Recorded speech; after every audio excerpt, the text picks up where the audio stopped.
এখন আমাদের মাঝে বক্তব্য রাখবেন এমদাদুল্লাহ শাহিদুল ইসলাম সাইন, সাবেক সভাপতি আইনজীবী সমিতি ছিলেন।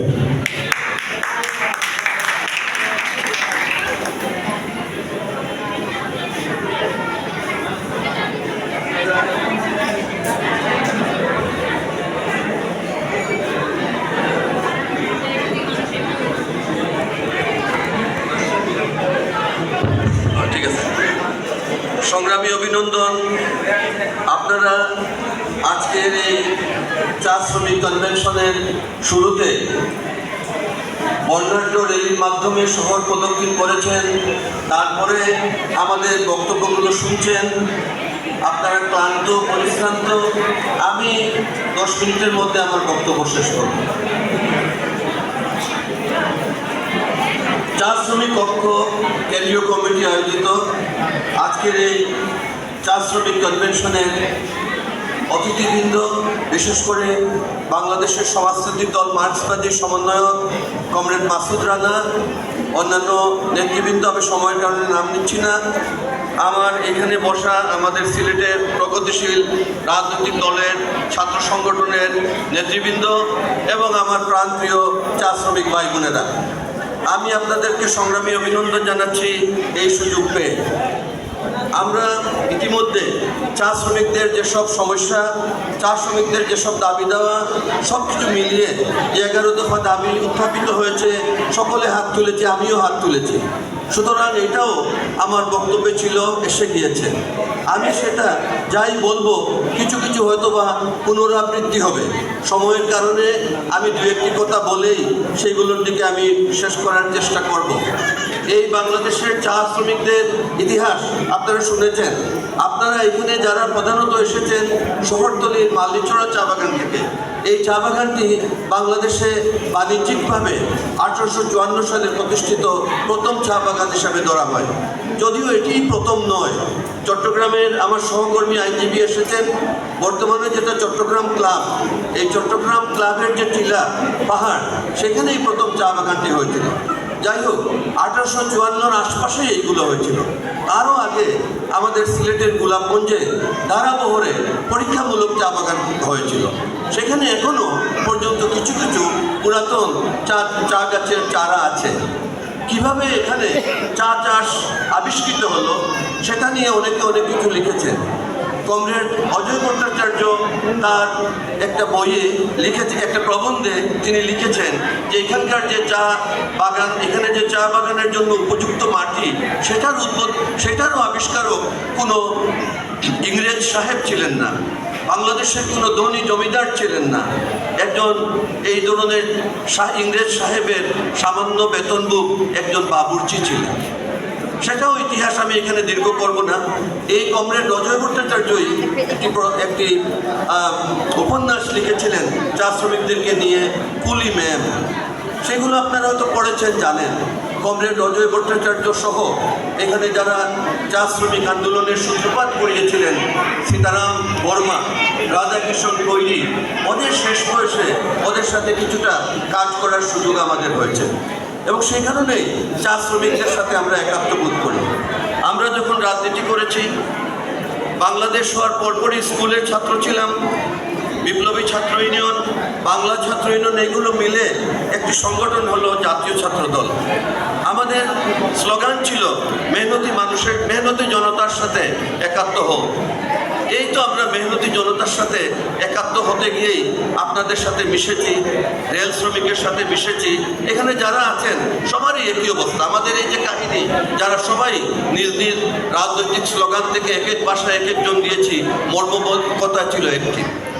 বাংলাদেশের যে 167টি চা বাগান, এর মধ্যে 137টির মতো চা বাগান হচ্ছে সিলেট বিভাগে। তাও সুনামগঞ্জে কোনো চা বাগান নেই। হবিগঞ্জ, মৌলভীবাজার, এতে হবিগঞ্জের পার্শ্ববর্তী ব্রাহ্মণবাড়িয়াতে একটি চা বাগান পড়েছে। প্রায় 5 লক্ষ চা শ্রমিক, চা জনগোষ্ঠী। আজকে তাদের সংখ্যা নিয়েও টি বোর্ড সেখানে তাদেরকে স্বীকার করছে না। টি বোর্ড বলছে যে না, এখানে তো মাত্র 4 লক্ষ চা জনগোষ্ঠী, শ্রমিকের সংখ্যা 1 লক্ষ, এইগুলোই বলছে। কিন্তু আমরা জানি এই ক্রমবর্ধনশীল চা জনগোষ্ঠী বাংলাদেশের জনগণের জনসংখ্যার একটা বিরাট অংশ, একটা বিরাট শক্তি এবং বিরাট উৎপাদক শক্তি হিসাবে আজকে বিরাজমান আছে।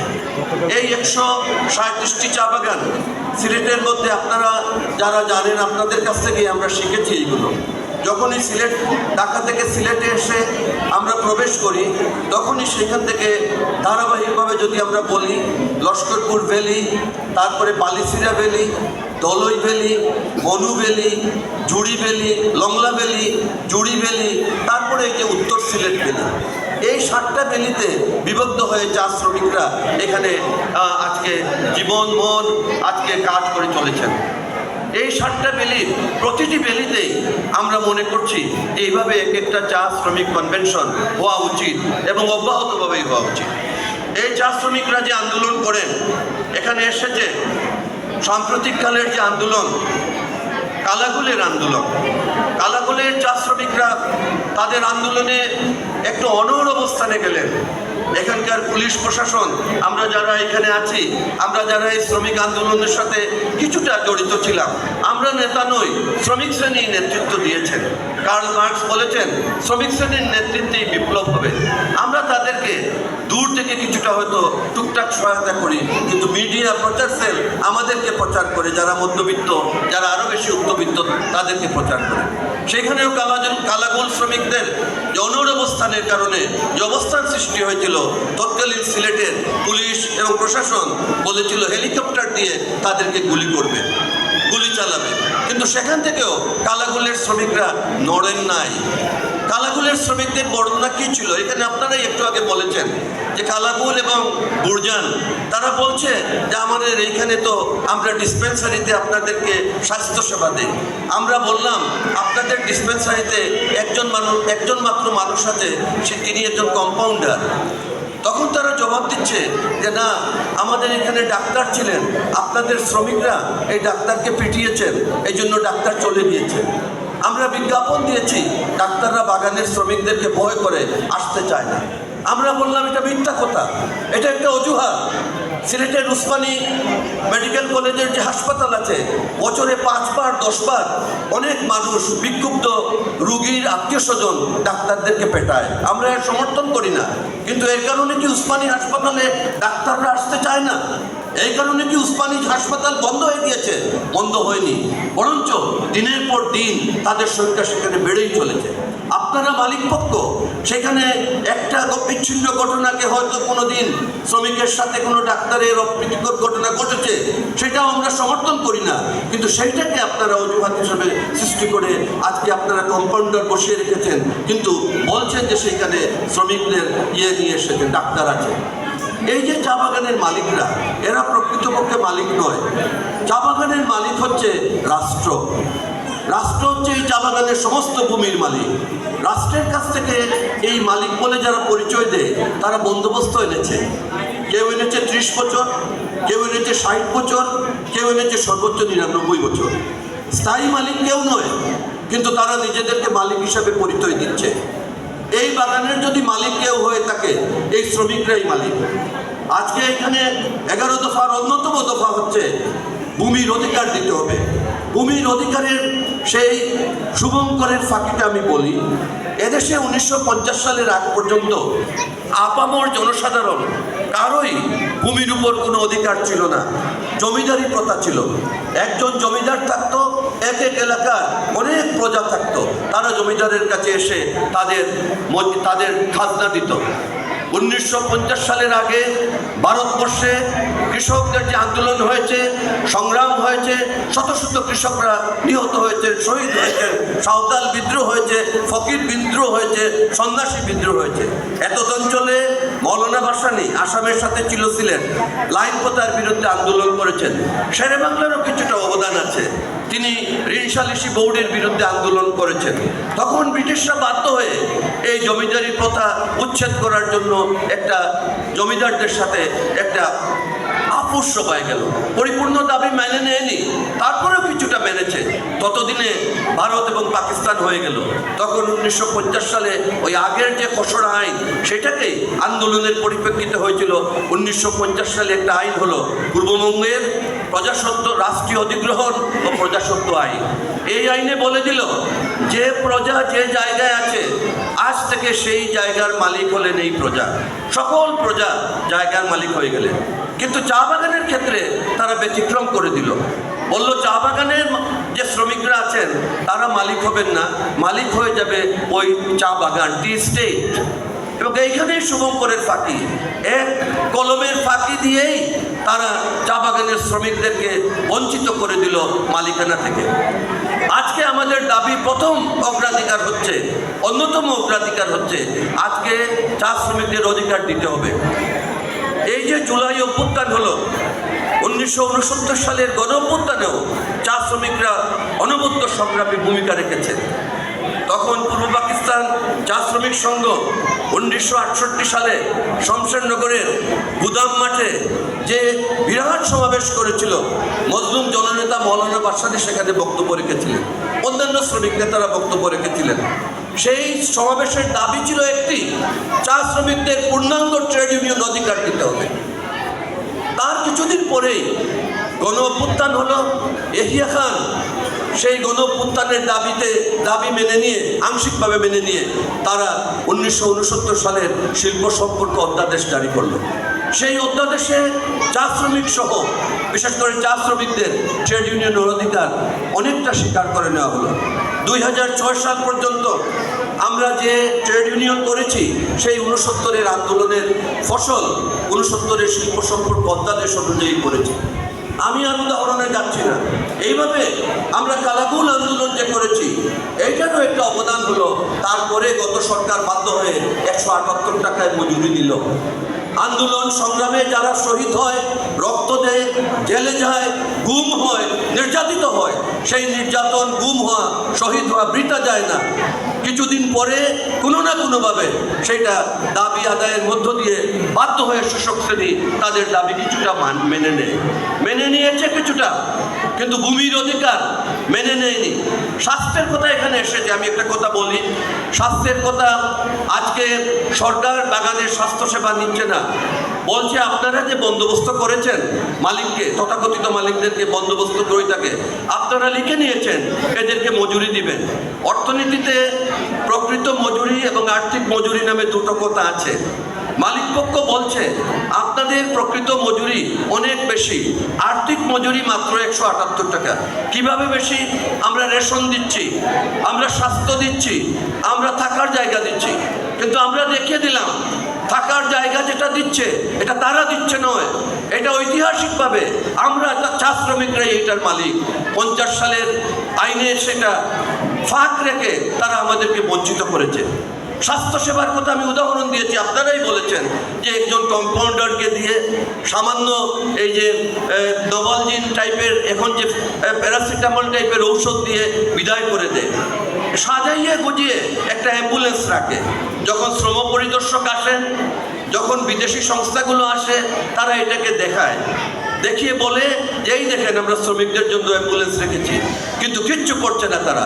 প্রত্যেকটা হাসপাতালে আবাসিক হাসপাতাল রাখার কথা, প্রত্যেকটা বাগানে সেটা রাখছে না তারা।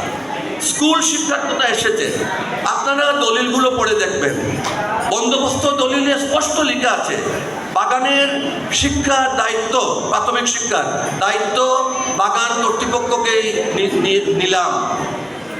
যার কারণে সরকারি স্কুলে গেলে তারা বলে এটা তো আপনারা মালিককে বলবেন।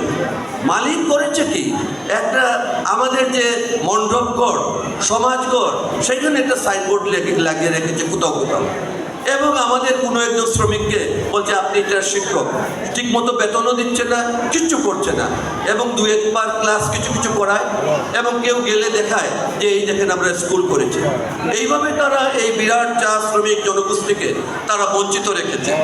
যেখানে আন্দোলন হচ্ছে সেখানে তারা সেইগুলো কিছু কিছু দিচ্ছে, এবং এই জন্যই আজকে সব কথাটা এসেই গিয়েছে যে আমাদের জীবন মান উন্নয়নের জন্য আমাদের বিকল্প কিছু নেই আন্দোলন ছাড়া।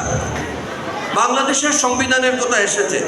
1972 সালে যে সংবিধান হয়েছিল, সেই 72 সালের সংবিধান, এখানে কমিউনিস্ট পার্টির লোকজন আছেন, ওনারা তখন বলেছেন যে এই সংবিধান বাংলাদেশে একটি না সংবিধান থাকার চেয়ে খারাপ সংবিধান ভালো, এটা বলেছেন। মৌলানা ভাসানী এই সংবিধানকে প্রত্যাখ্যান করেছেন। জাসদ এই সংবিধানকে প্রত্যাখ্যানের মধ্য দিয়ে 72 সালের 31শে অক্টোবর জাসদ হয়েছিল। ওই সময় খসড়া সংবিধান বের হয়েছিল। কেন এটা করা হলো? সংবিধানে মৌলিক অধিকার হিসাবে একটা পার্ট আছে, এটাকে তৃতীয় ভাগ বলে। আরেকটা আছে রাষ্ট্র পরিচালনার মূলনীতি, দ্বিতীয় ভাগ। দ্বিতীয় ভাগে সুন্দর সুন্দর কথা লেখা আছে, খাদ্য, বস্ত্র, বাসস্থান, শিক্ষা, চিকিৎসা ইত্যাদি ইত্যাদি। কিন্তু লেখা আছে এই ভাগের এই কোনো কিছুই আইন কর্তৃক বলবৎযোগ্য নয়। এটা অধিকার নয়, এটা অলংকার, এটা অর্নামেন্টাল। এটা পড়ে অনেকে আমরা অনেক সময় বিভ্রান্তিতে পড়ে যাই। কিন্তু তৃতীয় ভাগ, যেখানে মৌলিক অধিকার, সেখানে খাদ্য, বস্ত্র, বাসস্থান, শিক্ষা, চিকিৎসা একটাকেও স্বীকৃতি দেওয়া হয়নি। তাহলে এই সংবিধান কিভাবে গণমুখী সংবিধান হলো? এই সংবিধান কোথায় আমার চা শ্রমিকের অধিকারকে সংরক্ষণ করলো? কোথায় কৃষক, শ্রমিক, মেহনতি মানুষের অধিকারকে সংরক্ষণ করলো? সংরক্ষণ করেনি। এখন পর্যন্ত 17 বার সংবিধান সংশোধন হয়েছে, একটি বারও এই খাদ্য, বস্ত্র এখনো হয় নাই। 1919 থেকে 2019 থেকে 22 পর্যন্ত কোভিড ছিল। দেশে দেশে, ইউরোপের বিভিন্ন দেশে যারা ওয়েলফেয়ার স্টেট আছে, আমেরিকাতে পর্যন্ত পুঁজিবাদী দেশে তারা গড়ে গড়ে খাদ্য দিয়েছে। এমনকি আমাদের পার্শ্ববর্তী মমতা ব্যানার্জি, তিনিও চাল ডাল কিছু কিছু পাঠিয়েছেন প্রত্যেকের ঘরে। বাংলাদেশের পররাষ্ট্রমন্ত্রীকে জিজ্ঞেস করা হলো, আপনারা কি করেছেন? সাফ জবাব দিলেন যে আমাদের সংবিধানে আমাদের নাগরিকদের খাদ্য দেওয়ার বাধ্যবাধকতা নেই। সুতরাং শাসক শ্রেণী যারা, তারা অত্যন্ত সচেতন যে সংবিধানে এটা লেখা থাকলেও অধিকার হিসাবে স্বীকৃতি নেই, অধিকারের চ্যাপ্টারে এটাকে অন্তর্ভুক্ত করা হয়নি। সুতরাং আজকে আমাদের যে দাবি দাওয়া 11 দফা, এটাকে বাস্তবায়নের জন্য শেষ করে ফেলি যে মূল যে সংবিধান সংস্কার ইত্যাদি ইত্যাদি, আমরা সংস্কারে বিশ্বাস করি না, বৈপ্লবিক পরিবর্তনে বিশ্বাস করি। কিন্তু তারপরেও অত্যন্ত চমৎকারভাবে কমরেড মাসুদ রানা বলেছেন, হ্যাঁ বিপ্লব হবে, কিন্তু এখন পর্যন্ত যে এত রক্ত দিলাম, এত আন্দোলন হলো, 870 জন বলছেন আপনাদের গেজেটে, জাতিসংঘই তো বলছে 1000-1500-এর মতো লোকজন মারা গেল গত আন্দোলনে 1 মাসে। কেন ওদেরকে অন্তর্ভুক্ত করা হচ্ছে না? কারো কারো আইডি কার্ড নাই, জাতীয় পরিচয়পত্র নাই, এই জন্য ওনার নাম ঢোকাবেন না। আমার গোলাপগঞ্জের 3 জন বা 4 জন লোক মারা গিয়েছে, তাদের নাম সঠিকভাবে অন্তর্ভুক্ত হচ্ছে না, কারণ তাদের আইডি কার্ড নাই। মরার পরেও জন্মসনদ বের করতে হবে, আইডি কার্ড বের করতে হবে, এইসব যে তথাকথিত আইনি জটিলতায় তাদেরকে আটকে রেখেছেন। কিন্তু হাওয়ার যাই হোক, আমরা চাচ্ছি যে সংস্কার, যে বৈপ্লবিক পরিবর্তন ইত্যাদির আন্দোলন হচ্ছে, সেই আন্দোলনের সাথে চা শ্রমিক ঐক্যের এই যে কনভেনশনের 11 দফা, এই আন্দোলনের একটা সমন্বিত রূপ হতে হবে। এবং এই সমন্বিত রূপের মধ্য দিয়েই কিন্তু আমরা আন্দোলন সংগ্রামের মধ্য দিয়ে আমরা খুঁজে পাবো আগামী দিনের চা শ্রমিকদের মুক্তির, আগামী দিনের চা শ্রমিকদের শোষণ মুক্তির একটা আন্দোলন। আমি কথা বাড়াতে চাই না, সমসাময়িক কালে এই চা শ্রমিকদের একটি উদাহরণ দিয়েই আমি শেষ করব। এই যে শহরতলির আলিবাহার চা বাগান আছে, তারাপুর চা বাগান আছে, এগুলোতে আমার যাতায়াত শ্রমিক কলোনিতে, লেবার লাইনে, সেখানে শীতের যান, যখন মাঘ মাসের শীত হয়, আজ থেকে কয়েক মাস পরে দেখবেন চটের বস্তা মুড়ি দিয়ে মাথায় দিয়ে কোনো মতে পড়ে আছে। তার 1 ফার্লং দূরে পাহাড়ের উপরে যান, মালিক উনার যে আলিশান যে বাংলো, সেই বাংলোতে আসাম প্যাটার্ন বাংলো, সেখানে বসে আছেন, ফায়ার প্লেস, সেখানে আগুন জ্বালিয়ে তিনি আগুন পোহাচ্ছেন রাতে। এই যে তিনি একটা অত্যন্ত অভিজাত জীবনযাপন করছেন। এই যে মালিক এবং শ্রমিকের মধ্যে আকাশ এবং পাতাল পার্থক্য, এই পার্থক্য তো মেনে নেওয়া যায় না। আমরা এক সময় চাঁদা তুলতে যেতাম, আমাদের নেতাকে একজন বলল একদিন, আমরা ছাত্র তখন, যে কমরেড আসাদুর আলী সাহেব, আল্লাহ তো মানুষের 5 আঙ্গুলকে সমান দেন নাই। আপনি যে বলছেন সমান করে ফেলবেন, কিভাবে করবেন? আসাদুর আলী সাহেব বললেন, আমাদের নেতা বললেন, দেখো আল্লাহ আচ্ছা ঠিক আছে একটু একটু পার্থক্য দিয়েছেন এইটা এই জন্য এই আঙ্গুল যদি এখন এতটুকু লম্বা হয়ে যায় এটাও তো তোমাদের মানা উচিত না। আমাদের চা বাগানের মালিক এবং শ্রমিকের মধ্যে পার্থক্যটা হচ্ছে আকাশ এবং পাতাল। তার যে নাদুস নুদুস বাচ্চারা দামি দামি গাড়িতে লেটেস্ট মডেলের তারা ইংলিশ স্কুলে যাচ্ছে, রেসিডেন্সিয়াল মডেল স্কুলে যাচ্ছে, অথচ এই রেসিডেন্সিয়াল ক্যাডেট কলেজ আমাদের চা বাগানের জায়গার উপর প্রতিষ্ঠিত, মালনীছড়া চা বাগানের, লাকাতুরা চা বাগানের উপর, সেইখানে যাচ্ছে, কিন্তু আমার শ্রমিকদের কোনো স্কুল নেই। এই পার্থক্যগুলোর কারণেই কিন্তু আজকে আরেকটা কথা আমি বলি, টি বোর্ড আমাদের এই চা বাগানেরই আমাদের জনগণের টাকায়, করের টাকায় টি বোর্ড হয়েছে। 1 মাস 2 মাস আগে এগ্রিকালচার বিশ্ববিদ্যালয়ে টি বোর্ড একটা সেমিনার করলো, চা শিল্পের সংকট, বলছে যে অকশনে আজকে চা বাগানের চায়ের পাতার দর 150 টাকার বেশি ওঠে না, মজুরি কিভাবে দিব? আমাকে কোনোভাবে দাওয়াত দিল। যাই হোক, মেজর জেনারেল সরোয়ার সাহেব ওইখানে এসেছেন। আমরা বললাম আপনাদের হিসাবে যে চা বাগানের মূল উৎপাদিকা শক্তি শ্রমিক, সেই শ্রমিকদের প্রতিনিধি একজনকেও আপনারা দাওয়াত দিলেন না। আপনারা বাংলাদেশীয় চা সংসদকে দাওয়াত দিলেন, আপনারা টি বোর্ড এখানে প্রধান অতিথি হলেন, আপনারা সবাই ইউনিভার্সিটি একাডেমিশিয়ানরা আসলেন, ভালো কথা, কিন্তু চা শ্রমিক যারা অংশীজন বলেন আপনারা, তাদেরকে দাওয়াত না দিলে, তাদের বক্তব্য না শুনলে কি